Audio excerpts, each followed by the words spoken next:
Boa noite. O meu nome é Arthur. Moro em Osasco, no estado de São Paulo. E estou enviando este relato, pois achei interessante também enviar o que eu presenciei a respeito dessa criatura, que muitos falam sobre.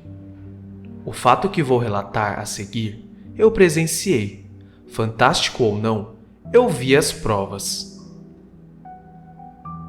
Osasco é um município ao lado da metrópole de São Paulo e possuía antigamente muitas indústrias. Mas, devido às altas taxas de impostos que a prefeitura estava cobrando e também à existência do incentivo para a implantação de empresas e indústrias no interior, muitas saíram de Osasco e se mudaram para outras cidades. Uma empresa que estava praticamente paralisada naquela época era a Cobrasma, uma famosa indústria que fabricava peças mecânicas para trens e para a indústria automobilística. O ano era 1995 e as obras de construção do Osasco Plaza Shopping, na cidade de Osasco, São Paulo, estavam sendo finalizadas, motivo pelo qual o trânsito estava mais enrolado que o normal e faltavam vagas para estacionamento. Devido à falta de vagas para estacionar os veículos e como uma parte do pátio da Cobrasma estava desativado, resolveram transformá-lo em um estacionamento, pelo menos por algum tempo. Essa área que se transformou em estacionamento ficava próxima à linha de trem e era uma área meio abandonada, com muitas árvores e algum mato ao redor, mas servia para sua finalidade. Inclusive, quem morava pela região começou a deixar seus carros pernoitarem ali, devido ao preço que era mais convidativo do que outros estacionamentos existentes.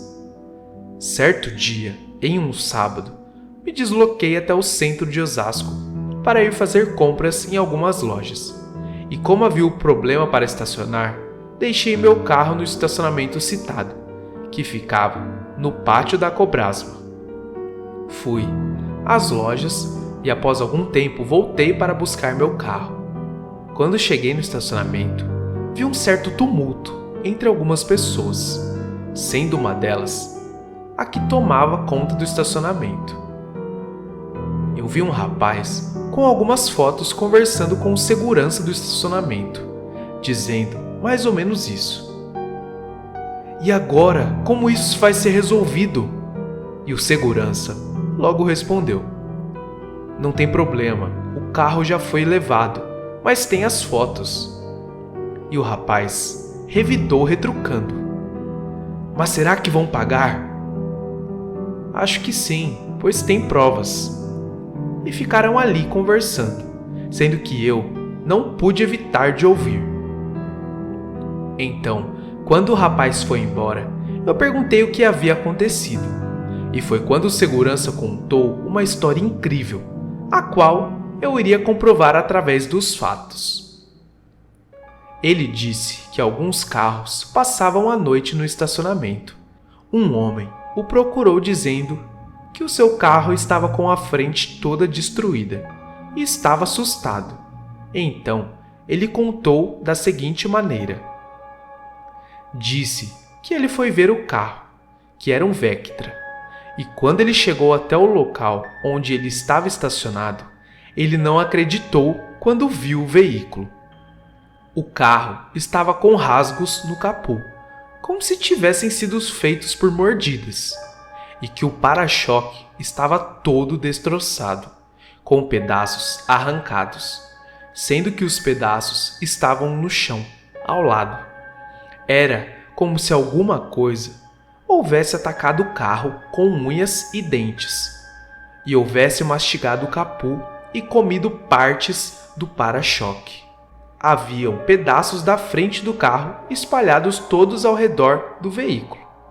Também comentou que o mais incrível é que ao lado do carro, cujo chão era de terra, haviam marcas de pegadas de algum animal, e pelo jeito era bem grande e pesado, pois as pegadas eram grandes e profundas.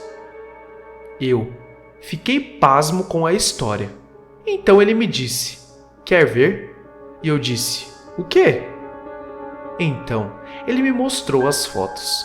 As fotos mostravam nitidamente o carro com o capô todo rasgado e o para-choque destruído. As fotos seriam usadas como provas. Depois, ele me chamou para ir até o local onde o Vectra estava estacionado, que era no fundo do estacionamento perto de várias árvores. Quando cheguei lá, vi muitos destroços no chão, como partes plásticas do para-choque e alguns pedaços de metal. E a parte mais incrível, eu vi as pegadas da coisa que provavelmente fez aquilo. Eram como pegadas de cachorro, bem grandes e fundas na terra. Eram do diâmetro de um pé humano, mas com vários dedos em volta e afundados na terra, como se tivesse muito peso. Perguntei ao segurança se à noite não ficava ninguém ali, e ele me disse que não, que só viram pela manhã. E também perguntei o que poderia ter feito aquilo, e ele me disse meio assustado: "Você acredita em lobisomem?" Eu nem sabia o que dizer, e ele completou dizendo: "Rapaz, eu vim do interior, e meu pai e o meu avô sempre me contaram histórias estranhas sobre esse tipo de bicho que surgia em noites de lua cheia e até atacava pessoas, matando algumas. Eles me contavam com tanta seriedade que eu não acho que estavam mentindo não. E muitas pessoas disseram que já comprovaram a existência dessa criatura. E eu acredito, pelo que eu vi aqui, que só pode ser isso, pois ontem à noite foi lua cheia."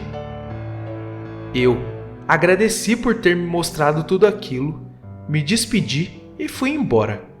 Mas aquilo me deixou perplexo, pois eu vi as fotos do carro com a frente toda destruída, os pedaços no chão e as marcas das pegadas em volta do local. Eu não posso dizer que foi um lobisomem, mas após tantos relatos e de pessoas que já contaram fatos sobre essa criatura e com base no que vi, eu posso dizer que pode ter sido, mas que eu não gostaria de ter estado lá no momento do ataque para ter descoberto. Muitas pessoas comentaram na época esse caso como o lobisomem de Osasco. Enfim, esse foi o meu relato. Pode parecer uma coisa difícil de acreditar, mas eu acredito, pois sei que lobisomens existem e estão por aí. Se você escutou esse relato até aqui, eu te convido a se inscrever nesse canal e deixar o seu gostei também. Muito obrigado por escutarem e até o próximo vídeo. Boa noite.